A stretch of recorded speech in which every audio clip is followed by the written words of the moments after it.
Bonjour à tous et à toutes et bienvenue dans Football, l'émission qui parle de football. Aujourd'hui, un gros programme puisque... Oh, mais ça va pas ou quoi? Mais t'es qui toi d'ailleurs? Bah Léon, ton petit cousin.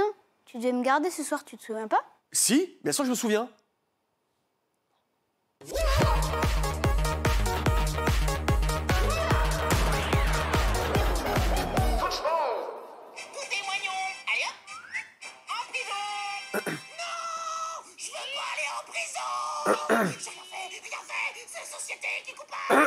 Léon, ça va, je te dérange pas là? Bah je vois une vidéo. Ah, tu regardes une vidéo?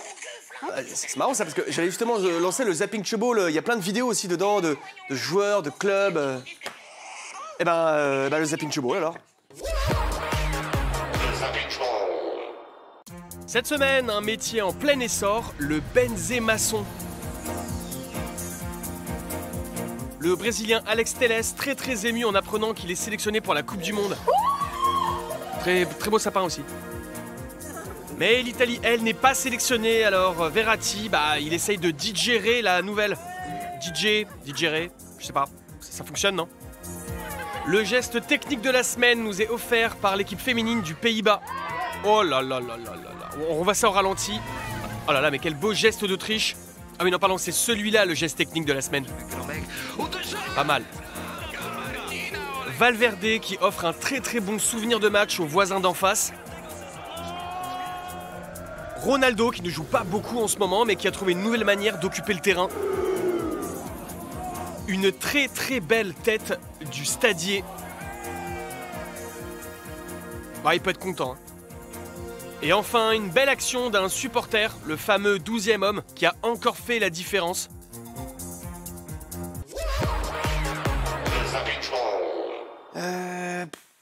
Ah ok, j'ai capté. Non, en fait là, il faut juste que tu ajoutes l'hypoténuse à la racine carrée du losange. Comme ça, hop, tu retiens 16, il te reste plus qu'à dérouler pour trouver la capitale du Togo. Tu vois ce que je veux dire? Ouais, je peux aller aux toilettes. Ouais, vas-y.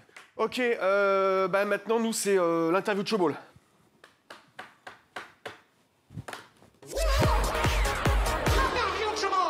Pour cette nouvelle interview de Showball, j'ai le plaisir d'avoir une internationale française et joueuse du FC Fleury 91, Léa Le Garec.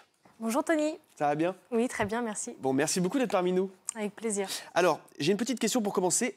Pourquoi le foot et pas le canoë, par exemple? C'est très simple pour moi, c'est parce que je suis très mauvaise avec mes mains et en plus de ça, j'ai peur de l'eau. Ah ouais? Donc c'est risqué. Ouais, c'est risqué. Pas pratique. Comment est-ce que tu en es arrivée à être joueuse pro? C'est quoi ton parcours? J'ai commencé à l'âge de 5 ans et demi avec les garçons et ensuite j'ai été repérée dans un club un peu plus haut à Évreux pour jouer avec les garçons également. Ensuite j'ai été recrutée dans un club de D1, donc à l'âge de 15 ans j'ai joué au niveau Ligue 1 et je suis passée professionnelle seulement à 23 ans parce que j'ai fait le choix de terminer mes études, d'avoir une licence dans l'immobilier avant de passer professionnelle. Toi qui as connu les deux championnats, c'est quoi la plus grosse différence que tu as pu ressentir entre la Première Ligue et la D1? Alors on va dire qu'en Angleterre c'est l'intensité, mais l'intensité un peu brute et beaucoup de musculation. C'était énorme, je faisais 6 ou 8 kilos de plus que ça. Ah ouais. C'est pour dire. Okay. En à peine 7 mois, j'avais pris beaucoup de poids, mais vraiment en muscle. Alors qu'en France, c'est un peu plus tactique et technique.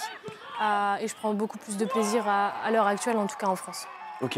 Et comment ça se passe d'ailleurs quand tu arrives dans un club et que tu parles pas la langue? Est-ce que tu as des cours particuliers payés par le club? Oui, moi, on m'a donné des cours particuliers, mais c'était uniquement sur le vocabulaire footballistique. Ah, ok. Pour apprendre le vocabulaire pour les entraînements, pour être vraiment performante et comprendre rapidement ce que l'entraîneur demandait, en fait. Ah ouais. Mais okay. sinon, non, je me suis débrouillée toute seule. Et on va parler un petit peu des mauvais moments, si je peux dire. Mais c'est quoi le pire moment de ta carrière? S'il y avait un moment vraiment que tu n'as pas du tout aimé, quoi?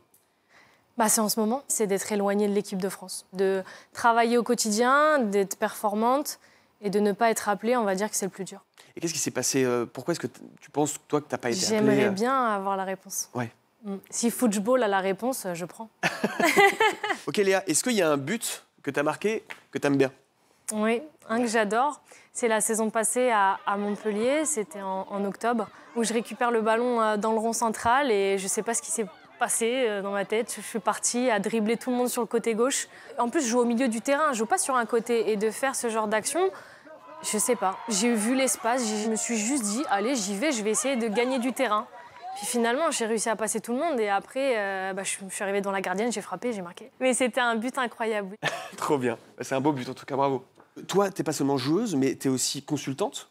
Quand tu commentes un match, est-ce que tu connais tous les joueurs par cœur? C'est toujours une question que je me suis posée. Parce que tu sais, un commentateur, il est toujours à dire en Après, permanence tous les joueurs. Le journaliste, il doit tout connaître. Il doit connaître tous les joueurs. Nous, en tant que consultant, on doit vraiment apporter notre touche technique. En tant que footballeuse, que l'on a pu vivre et on connaît un peu plus le football, l'aspect vraiment technique et tactique. Mais de connaître tous les joueurs en soi, non.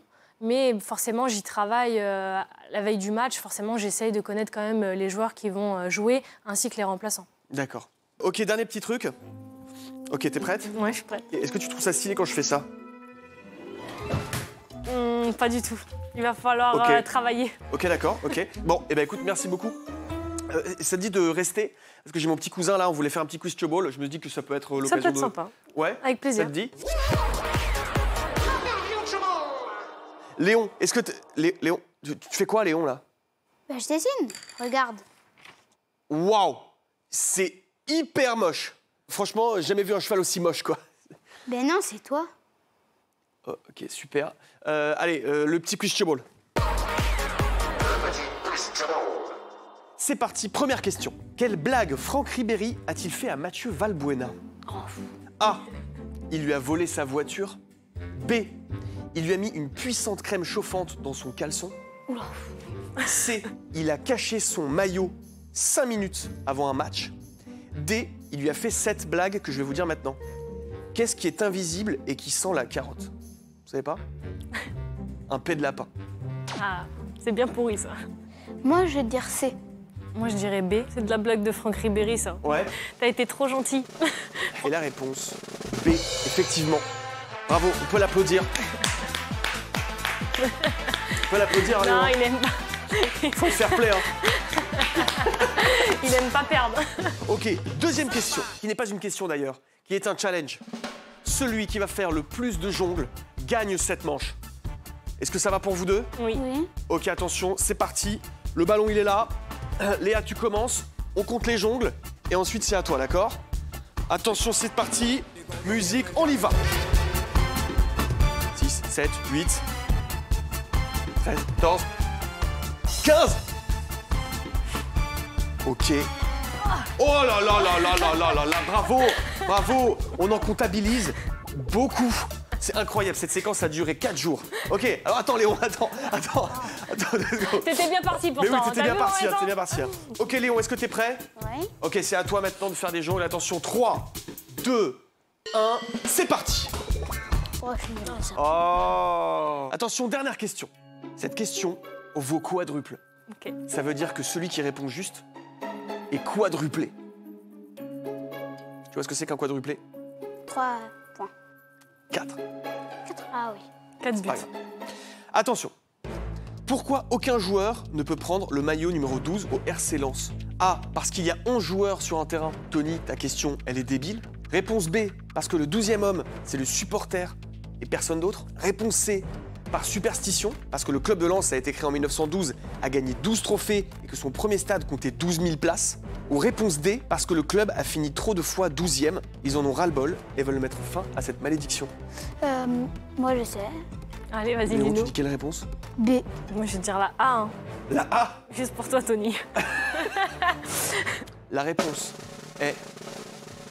La réponse B. Je suis désolé, Léon.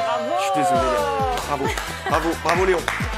En fait, le public lensois, il est tellement important pour le club qu'il a interdit aux joueurs de prendre le numéro 12, qui symbolise le 12e homme. C'est dingue, hein? C'est beau. Bon, bah voilà, Léon, t'as gagné. Léa, t'as perdu. Félicitations, Léon. Félicitations, bravo. Léon, tu as gagné ce dessin. Voilà, félicitations. Merci. Je sais que tu veux pleurer, Léa, du coup, je t'offre ce mouchoir. Voilà. Merci, c'est gentil. Tiens, tu pourras pleurer tranquille. Je sais que tu n'oses pas pleurer là.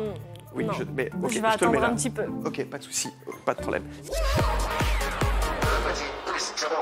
Oh non, mauvaise nouvelle, Football c'est déjà fini. Mais bonne nouvelle, vous pouvez retrouver Football sur MyCanal. MyCanal c'est super, il y a une plateforme où tu as plein de trucs. Il y a des dessins animés, il y a du...